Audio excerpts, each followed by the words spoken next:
Boa noite. Está começando mais um programa O Livre. O entrevistado desta terça-feira é Ciro Rodolfo Gonçalves, secretário controlador-geral do Estado. Eu vou conversar com o secretário em companhia do professor Luiz Antônio Vale, analista político, e do jornalista Micail Favalesa, do nosso site O Livre. Muito obrigado, secretário, pela aceitação do convite. É um prazer recebê-lo aqui na TV Cidade Verde e no programa O Livre. Eu que também agradeço ao convite, uma oportunidade de levar um pouco mais ao cidadão, um pouco mais de informação do que é o Estado, do que é a atividade da Controladoria Geral do Estado, e espero ser útil a esse cidadão nessa noite. Não tem dúvida. O que eu quero começar justamente com uma pergunta bem básica. Quais são as atribuições da Controladoria?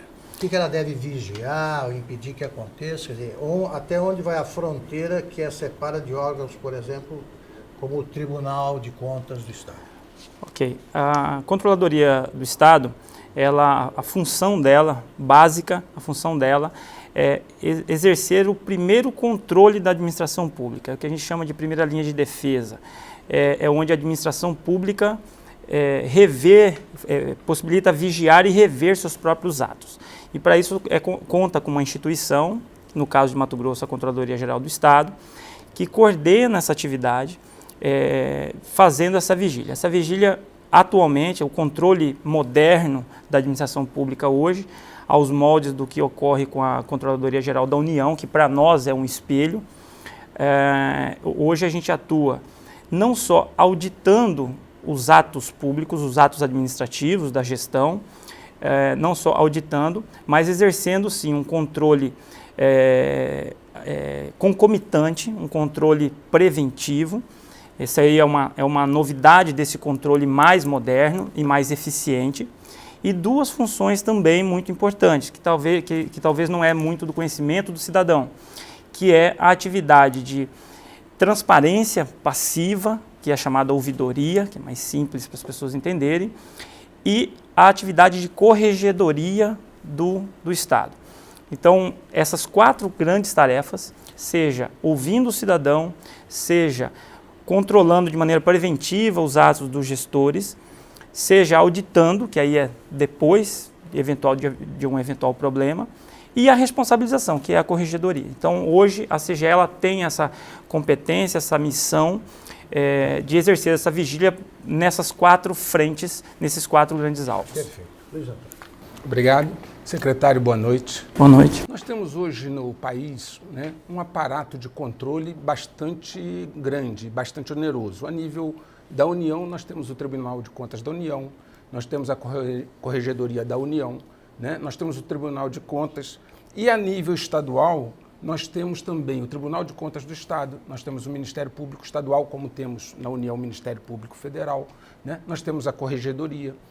Todo esse aparato, que é grande e oneroso, visa somente uma coisa, evitar o desvio de dinheiro público, combater a corrupção. Todavia, o Brasil continua sendo recordista em corrupção e desvio de verba pública. Eu lhe pergunto, vale a pena ao contribuinte pagar tão caro se esses órgãos, no seu conjunto, não conseguem atingir os objetivos? Agradeço a pergunta, professor. De fato, são todos esses os atores de controle e de combate à corrupção, de controle. Só que, constitucionalmente, cada um tem os seus afazeres. Por exemplo, o MPF, o MPE, eles que dão conta das consequências de ordem penal, de ordem de caso de polícia, deixando um pouco mais claro para o cidadão. Ao controle interno, ao que compete ao controle interno, ela é uma tarefa essencial para a administração. É por óbvio que nós estamos falando agora de controle interno, ele é um processo que vem ganhando musculatura ano após ano. O fator do controle interno, ele precede há décadas a existência dessa atividade no Estado, mas sobretudo com a lei de responsabilidade fiscal, ganhe uma nova musculatura a partir da Lei de Responsabilidade Fiscal, porque nem tudo que é feito na gestão pública, ele é eivado de vontade de corrupção. Ele tem atos de gestão que ocorrem a eficiência na aplicação do recurso, a ignorância no sentido de conhecimento da legislação por parte dos gestores. Então, isso não é papel criminal, isso não é um papel de responsabilização, responsabilizações que competem ao Tribunal de Justiça, ao Judiciário ou ao Ministério Público. O combate à corrupção é uma das atribuições. É uma das atribuições do combate à corrupção. O controle interno acaba tendo também esse viés de deparar com situações de corrupção e levar a efeito os achados de auditoria. Isso acaba sendo essa consequência. Mas o controle interno é muito importante deixar claro isso, que também a gente persegue também uma administração mais racional, mais ótima na gestão do dinheiro público. A gente grava muito essa questão da corrupção, é alto, indicadores, um ranking, a percepção de corrupção no país ainda é muito alta, mas a gente atua nessa frente, o controle interno atua nessa frente, mas ela atua também em outras frentes também. Indo objetivamente na tua pergunta com relação ao contribuinte. Ao custo-benefício. Ao custo-benefício. Temos uma estrutura tão pesada com o resultado que hoje está dando. Exatamente. Eu vou dar um exemplo, com números, no caso, falando especificamente, e aí não vou puxar a sarda só para o controle interno, foi uma atuação nos últimos 2 anos articulada com esses atores. Exemplo aí são as consequências penais que estão acontecendo. Mas o cidadão, às vezes, não chega para a informação do cidadão, ele sabe, por exemplo, aí gestores que estão presos, que estão respondendo a processo. Mas ele não consegue imaginar que tem pessoas presas por contratos que até 2014, um conjunto de contratos até 2014, que são serviços que fazem o custeio da administração até 2014, contratos reunidos que gastávamos 775 milhões de reais, em 2015, esses mesmos serviços foram relicitados, foram repactuados, foram rescindidos quando desnecessários. Essa mesma despesa em 2015 foi de 351 milhões de reais. Isso é uma diferença de mais de 350 milhões de reais de racionalização do gasto. Parte desses 350 é corrupção. A consequência penal, eu preciso do Ministério Público Estadual, do Ministério Público Federal e do Judiciário forte e firme de sancionar aqueles que fizeram essa gestão em excesso de 350 milhões de reais. Isso aconteceu em 2015, essa despesa. Em 2016, essa mesma vacina que esses órgãos de controle fizeram, em 2016 essa vacina surtiu efeito, porque em 2016 essas mesmas despesas chegaram a 356 milhões de reais. Eu dou esses números para deixar bem claro que não foi um primeiro ano de gestão que, de repente, o Estado não pagou ninguém, mas em 2016 começou a ter que pagar de novo. Não foi isso. Nós estamos falando eu só estou falando de um grupo de despesa. São as despesas chamadas de custeio.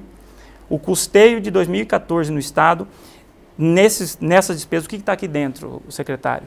Está aqui dentro locação de veículos, estão aqui dentro contratos de tecnologia, estão aqui dentro contrato de combustível, que tivemos uma operação essa semana. Essa operação que aconteceu essa semana, ele é fruto de um trabalho destes atores.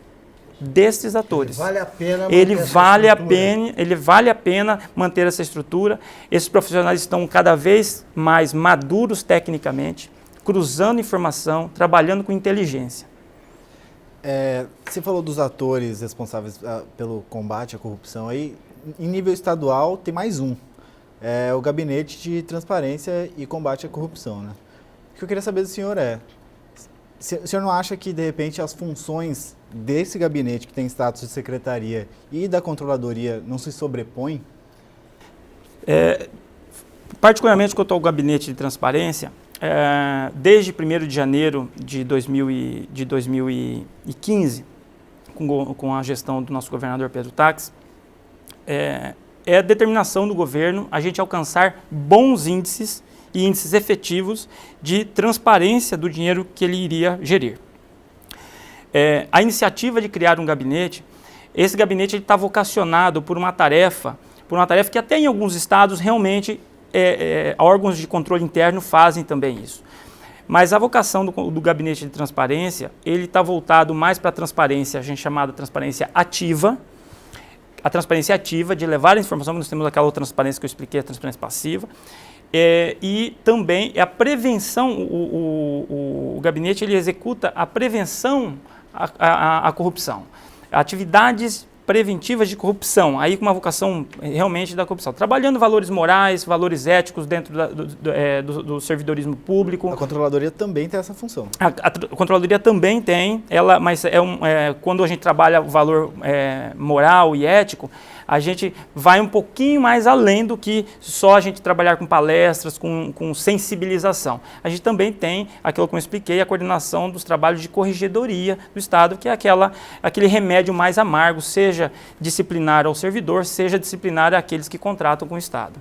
Então, se o senhor vai além, desculpe. Não, por se favor. o senhor vai além, como colocou, né? Uhum. E se for para recepcionar a denúncia, tem a ouvidoria, para que ter criado esse gabinete num momento que nós precisamos reduzir? A gente está, nesse momento, passado 2 anos, é natural de qualquer governo, após 2 anos, a gente fazer o que a gente chama na administração, né, um PDCA, uma avaliação das decisões tomadas anteriormente. O objeto da reforma administrativa, por força da reforma administrativa, a gente também está rediscutindo também isso para evitar um gasto a mais, falando sobre os atores, né, e a pergunta do Micael é perfeita, de sobreposição. Porque do mesmo jeito que eu esclareci que não há sobreposição de MPE, MPF, TCE e órgão de controle, isso constitucionalmente está bem enquadrado, isso. É uma cadeia, a minha interlocução com essas autoridades, ela é muito importante, eles precisam muito da gente, nós precisamos muito dele. A rede de controle, não sei se o senhor sabe, Augusto, no Estado nós temos um conglomerado desses atores, exatamente para a gente articular de maneira inteligente esses informes. Essa operação da última semana agora, ela, como repito, ele é fruto de muita articulação disso, da mesma forma que a Operação Seven, da mesma forma que a Operação Sodoma, da mesma forma que a Operação Edição Extra, Operação Cartas Marcadas, são operações policiais e de consequências penais, mas que começaram com insumos de controle interno. Secretário, como o senhor, como o senhor aí mais ou menos admitiu para a gente que há uma superposição de funções, podemos esperar pela extinção do gabinete? Não sou eu que detenho o voto do cidadão. Mas se fosse o seu voto, qual seria? Não tangenciando a pergunta, mas eu não tenho o voto, eu tenho uma delegação de uma atividade de quem detém esse voto. Confio muito nos rumos e nas decisões do nosso governador do Estado. Como eu falei em números aqui agora, é bem claro para o governador o custo de uma Controladoria Geral e o custo de um gabinete de transparência, como tem o custo da segurança pública. Esses custos estão à disposição da tomada de decisão. Então, assim, o voto meu, eu não estou numa situação de eleitor no atual momento, eu estou numa situação de delegado de uma função importante dentro da gestão. Qual a sua opinião? Mas a gente pode presumir. Secretário, o governador Pedro Taques foi eleito, eu também acho, não tenho nenhum reparo a fazer ao seu comportamento ético, hora nenhuma. Foi eleito justamente por ser um homem conhecido pelo combate tenaz e movido contra a corrupção. Ele procurou aperfeiçoar até os mecanismos de controle. Mesmo assim, ocorreram casos de corrupção no governo. Por que isso acontece? Quer dizer, é impossível impedir que a corrupção seja consumada, casos de corrupção sejam consumados? Excelente pergunta. Poucas vezes eu tive um espaço para falar com bastante clareza, porque isso aí realmente eu acredito que é o cidadão fica nessa angústia, né? A posição, o que representa o governador Pedro Taques o que representa o governador Pedro Taques. É claro que desde os primeiros dias de gestão, o governador sempre deixou muito claro que não admitia quem tivesse roubado esse Estado e não vai admitir que alguém roube nesse Estado. E não permitir que alguém roube nesse Estado, a gente está falando no presente, na gestão dele. É fato que, mas por suas próprias palavras eu concordo com isso, é que a administração pública ela é larga nas suas operações e nos seus atos. O que dita o tom, se vamos ter um governo 100% reto ou não é apenas o currículo do nosso governador, e sim os instrumentos que ele vai começar a criar, ditar o tom, reestruturar, investir em algumas áreas para que ele blinde efetivamente qualquer ato de corrupção. Por que eu estou dizendo isso? Os atos administrativos estão acontecendo em todas as secretarias. Você não tem, mal comparando aí dentro de uma empresa, você não tem câmera em todas as áreas da sua empresa. Você tem câmeras em áreas de risco, onde você tem um patrimônio mais sensível, e assim a gente está conduzindo dentro desse aparelho de controle que o governador recebeu. Esse aparelho de controle vem sendo ampliado. O governador aplicou um investimento em aparelhamento, não só para a Controladoria Geral do Estado, mas dentro das secretarias.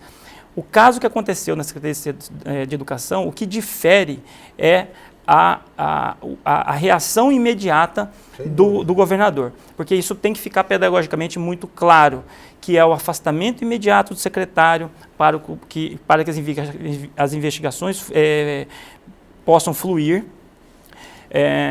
Nós tivemos consequência de ex-secretários presos, nós só vimos as consequências de ex-secretários presos a partir do ano de 2015. Isso em 2014, 2013, esses atos aconteceram lá. No atual governo, o ato aconteceu e a consequência, a repercussão, o sancionamento, as investigações e apurações e afastamentos aconteceu no mesmo mês.